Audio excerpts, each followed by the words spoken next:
Doutor Eduardo Furlani, por que optou pela cirurgia plástica? Por que não outro tipo de cirurgia, cirurgia cardíaca, cirurgia de estômago, de intestino, de câncer? Por que pela cirurgia plástica? Lúcio, eu até tive grandes experiências na cirurgia digestiva, na cirurgia cardíaca também. Cheguei a trabalhar numa equipe de cirurgia cardíaca antes de ser cirurgião geral. Fui cirurgião geral digestivo antes de ser cirurgião plástico. Mas é na cirurgia plástica, Lúcio, que você vê a coisa acontecer, o resultado surgir, é onde você consegue ver mais diferença no seu trabalho. Porque é como uma escultura. Então isso me atraiu muito, sabe? E aí eu optei pela cirurgia plástica. E na cirurgia plástica, qual a cirurgia que lhe dá mais prazer? A cirurgia que torna, por exemplo, a mulher mais bonita ou uma cirurgia reparativa, reparadora? A cirurgia plástica, ela é uma só. O que é reparadora e o que é estética, isso é uma linha muito tênue entre um e outro. Então, na prática, o que nós sempre estamos fazendo é uma reparação. Porque se você faz uma cirurgia estética, você também está devolvendo a autoestima, você está melhorando a saúde dessa pessoa de uma forma global.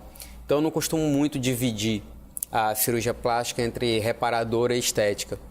Mas, diante do que geralmente as pessoas conhecem, o que eu faço mais é a parte estética, é a parte de contorno, em que, teoricamente, a pessoa não estaria doente, mas sim tendo um ganho de autoestima, tendo um ganho de autoaceitação, ficando mais bonita. É a parte que eu mais gosto de fazer. Se opera, a cirurgia plástica é cabível para um recém-nascido? Sim, de uma forma mais ampla. Existem algumas situações em que o recém-nascido precisa fazer algum retalho cutâneo, alguma cirurgia para cobrir alguma área de ferimento devido a alguma cirurgia que precisou ser feita no recém-nascido. Então, existe, mas não as cirurgias que nós somos acostumados a ouvir falar da cirurgia plástica. Esse tipo de cirurgia não é cabível para um recém-nascido, não.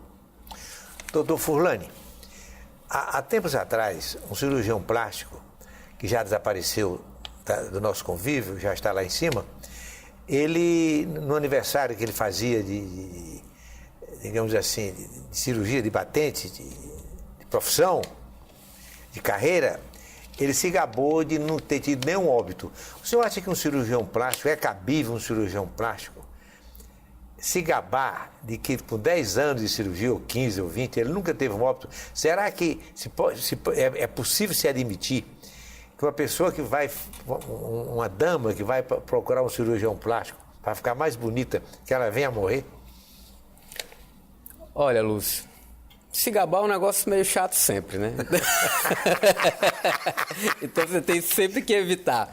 Ele pode agradecer a Deus por nunca ter acontecido com ele, mas se gabar é complicado.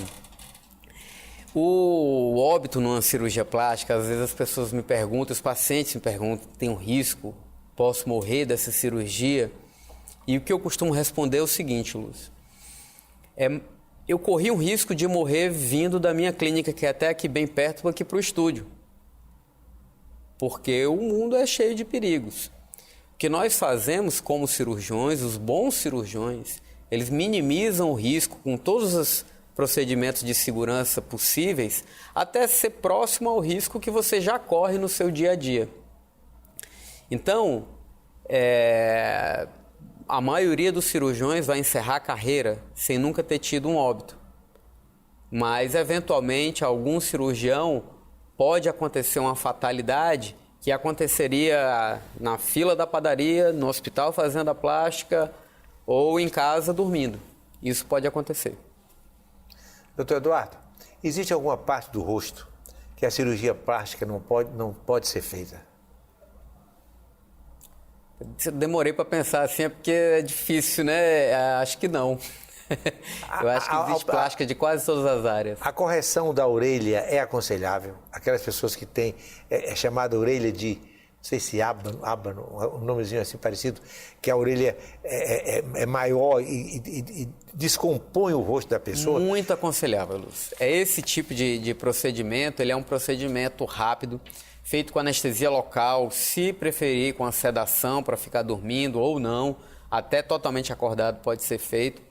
E é um procedimento rápido, com excelentes resultados e que muda muito a vida da pessoa.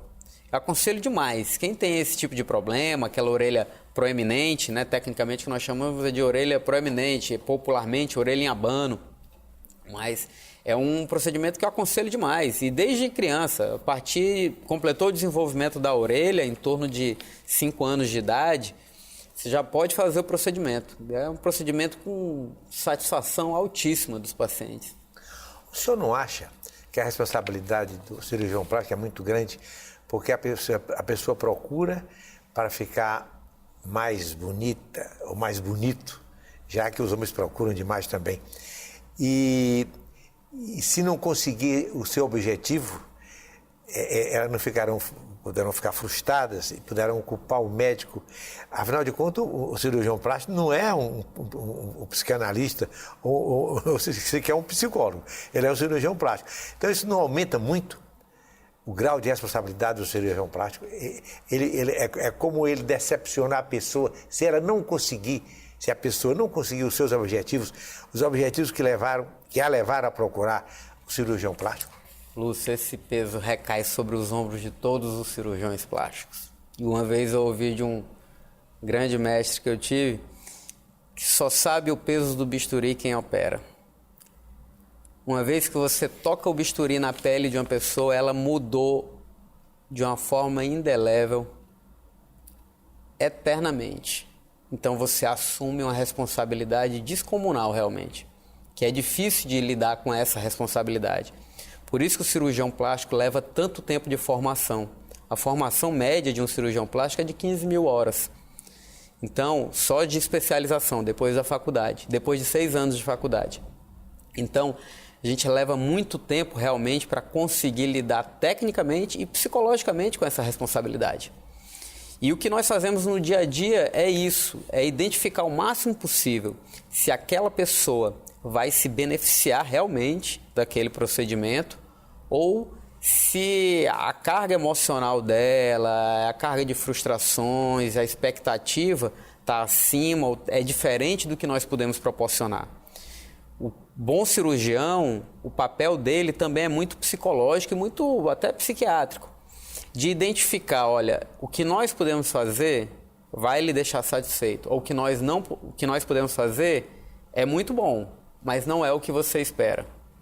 Então isso aí é a obrigação do cirurgião plástico, do bom cirurgião plástico, de tentar fazer.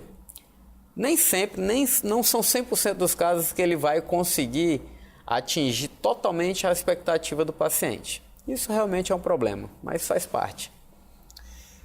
No caso da cirurgia plástica, para tentar enganar a idade, quantas cirurgias podem ser feitas? 10 cirurgias? 20 cirurgias? 5 cirurgias? Quantas? Quer dizer, a pessoa procura o cirurgião plástico para amenizar os efeitos da idade. Depois de 6 meses, a pessoa volta para fazer outra cirurgia. Quantas cirurgias são possíveis? O organismo facial existe, permite. Lúcio, não existe esse número. Na verdade, cirurgias bem feitas, elas podem ser feitas indefinidamente, desde que o que o paciente quer que seja feito seja possível de ser feito, o médico vai avaliar isso, e vale a pena ser feito. Então, o que o médico ele vai ver não é quantas cirurgias você já fez, é se o que você está esperando vai ser atingido com a cirurgia, ok, se for, pode ser feita a cirurgia, e se eu vou oferecer algum risco a você nessa cirurgia. Se eu não vou oferecer nenhum risco e é possível de ser feito, não me interessa nem quantas foram feitas antes. Não existe um número, um limite máximo, não existe. Cirurgias bem feitas, elas podem ser repetidas. Portadora de um dano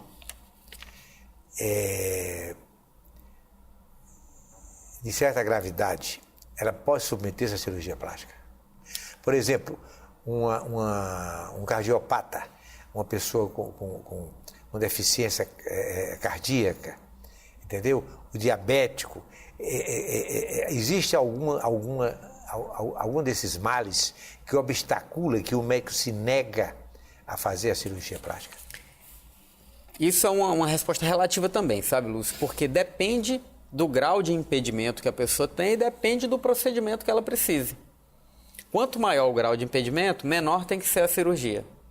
Então existem cirurgias muito pequenas, muito pouco invasivas, muito superficiais, que são cabíveis a quase que qualquer pessoa.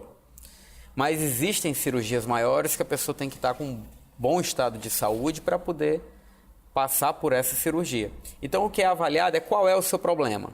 Se você tem uma coagulopatia, um excesso de sangramento, hemofilia, quando você tem algum corte, e você precisa quer fazer uma cirurgia plástica, aquilo vai ser bom para a sua autoestima, são feitas as medidas para a sua coagulação ficar transitoriamente normal e você faz a cirurgia plástica. Você tem uma cardiopatia, sua fração de ejeção do coração é apenas 30%. Eu não vou fazer uma abdominoplastia, uma mastoplastia, mas eu posso fazer uma blefaroplastia pequena na pálpebra superior, que a pessoa vai ter uma melhora no olhar, melhora na aparência e não vai ter tanto problema para ela. Então você tem que avaliar qual é o procedimento e avaliar qual é o grau de impedimento que a pessoa tem. Mas sempre há alguma coisa que nós podemos fazer. Há casos conhecidos, pessoa que submeteu-se a uma cirurgia plástica para diminuir, digamos assim, a gordura da barriga e teve problema de AVC. Há uma maneira de um exame preliminar diagnosticar a inoportunidade dessa paciente fazer a cirurgia plástica? Existem diversas maneiras de diminuir esse risco que nós, de rotina, fazemos. Nós pedimos exames de sangue, exames de coagulação, avaliação de risco cardiológico. As pessoas que têm maior chance de ter AVC são aquelas pessoas que têm hipertensão, que têm diabetes ou que têm algumas malformações cerebrais.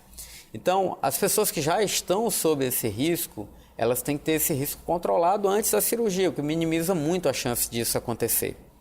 Uma outra forma de minimizar a chance disso acontecer são os cuidados transoperatórios durante a cirurgia e os cuidados pós-operatórios, que muitos são, durante a cirurgia, são a encargo, inclusive, do anestesista. Uma boa equipe cirúrgica ela tem que ter um bom anestesista também. Então, a gente consegue minimizar bastante. Agora, tinha um outro mestre que falava também que na medicina, no amor, não existe nem sempre nem nunca. Então, nunca... Acabei de usar o nunca sem poder, né? Uso sempre. Porque eu também não posso.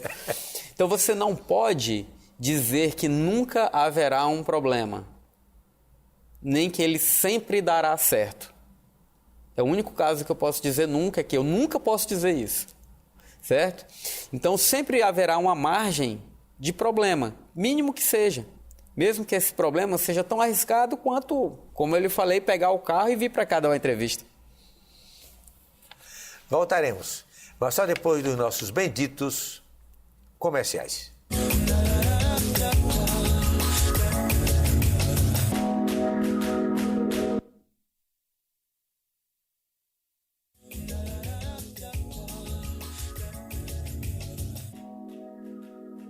Não se pode entrevistar, trazer para o nosso programa um cirurgião plástico sem falar em Botox. Então, vamos fazer a primeira pergunta sobre Botox. O que é o Botox e como funciona? O Botox ele é uma droga. É uma droga que é a toxina botulínica. Muitos já até ouviram falar do botulismo, que dá, às vezes, uma proliferação, a toxina que dá no palmito, em lata de palmito estragada. Tem uma certa semelhança com isso. É uma toxina que ela paralisa a musculatura. É uma toxina tão potente que, para você ter uma ideia, ela é 4 vezes mais potente do que a toxina do tétano. Ela é 1 bilhão de vezes mais potente do que a toxina do curare, que os índios utilizavam para paralisar nas zarabatanas, os inimigos. Então, ela é extremamente concentrada. Então, como é que ela age? A contração de alguns músculos da face, ela causa rugas, certo? Então, o que causa a ruga da testa, por exemplo, é quando eu contraio alguns músculos. Se eu paralisar esse músculo, total ou parcialmente, essa ruga vai desaparecer ou vai diminuir. Então, o Botox, ele é a injeção de uma toxina, de uma droga paralisante, especificamente em determinadas áreas musculares da mímica facial.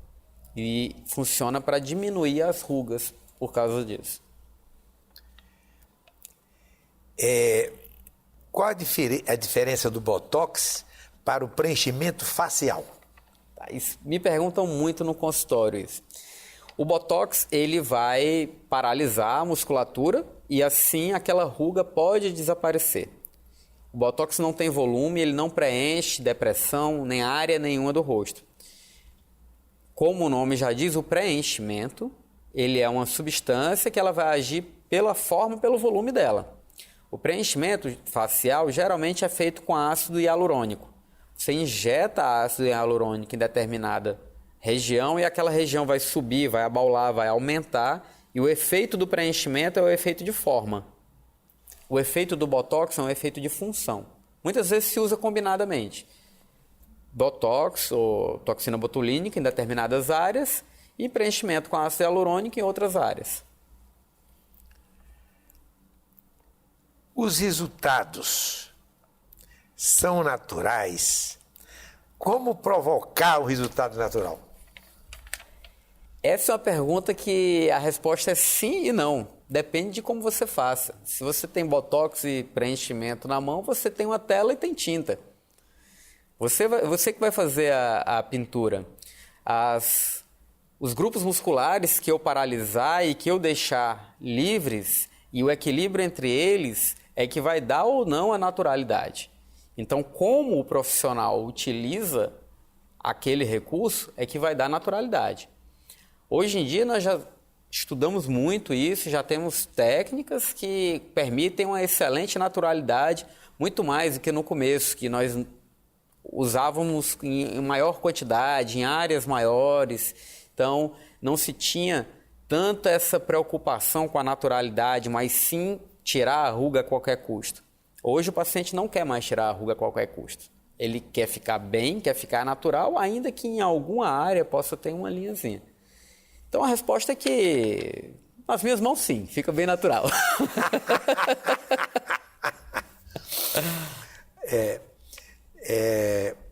Quem aplica Botox precisa ficar aplicando sempre? Quanto tempo dura uma aplicação de Botox? A aplicação de Botox ela dura de 4 a 6 meses. Só que às vezes essa musculatura fica um pouco enfraquecida, atrofiada pelo tempo que passou sem se contrair, e às vezes você, mesmo já tendo passado o efeito do Botox, da toxina, você ainda pode ter um bom tempo sem voltar à ruga. Então, na prática, a maioria dos meus pacientes reaplicam a cada 6 meses, mas alguns deles reaplicam uma vez por ano. E quanto à sua pergunta, se ele precisa reaplicar, precisar não precisa não, Lúcio, mas todos querem.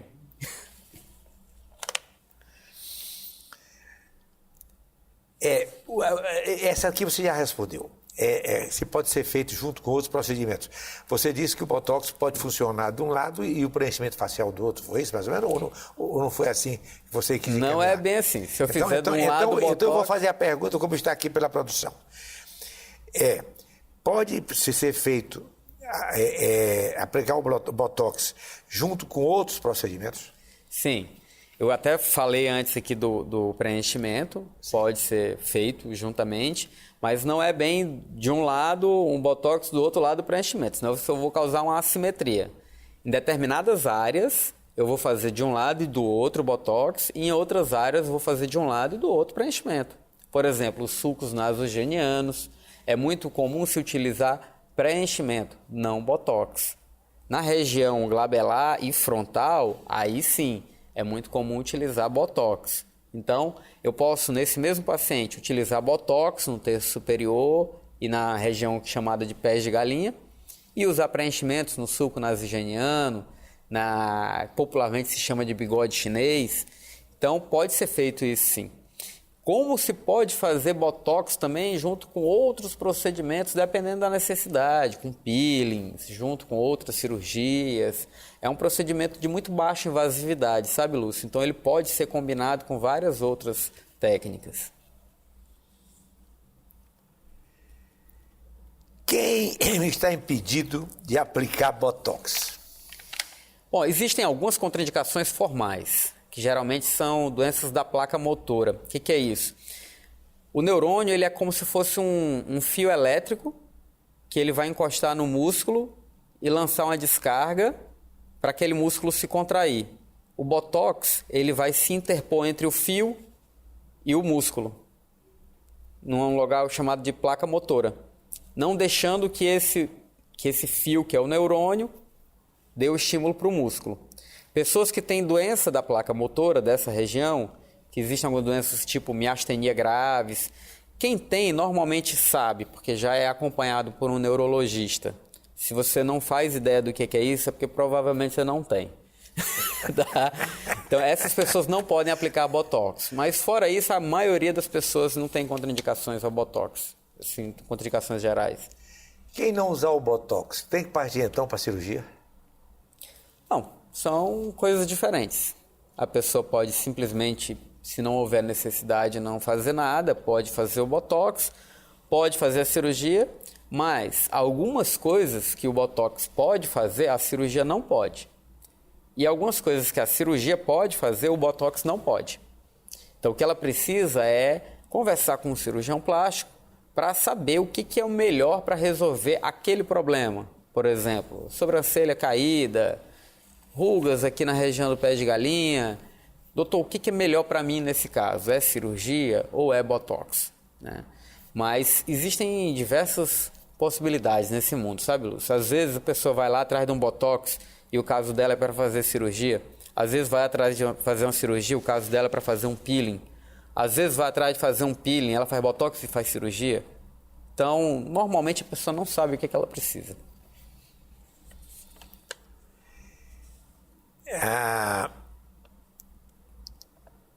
O que é diferente na aplicação do Botox? Aplicação para o homem e para a mulher?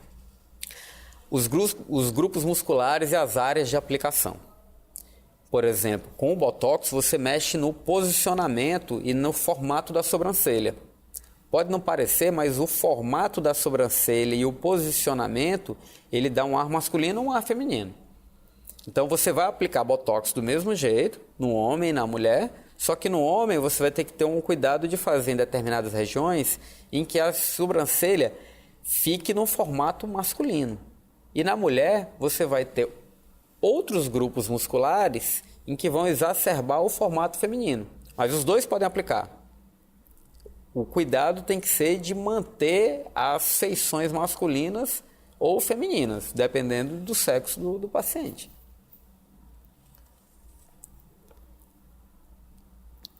A partir de que idade? Bom, você pode aplicar o Botox. Eu acho que o Botox é numa idade jamais para lá, não é? Não pode, por exemplo, um menor de 15 anos, uma menor de 15 anos não vai usar Botox, né? Não, mas depende. Também não existe uma idade mínima limite. Quando começa a surgir a necessidade ou de queda do supercílio ou de linhas de expressão faciais, você já pode começar a precisar. Tem gente que com 20 e poucos anos já está precisando, 21, 22 anos. Tem gente que com 30 anos não precisa. Tem gente que com 35 anos não precisa. O que é comum é que as pessoas comecem a pensar nisso quando elas já estão precisando há uns 10 anos. Começam a pensar lá pelos seus 40 anos de idade, mas na verdade, normalmente essas pessoas já poderiam estar se beneficiando desses procedimentos desde os 30, em torno dessa época.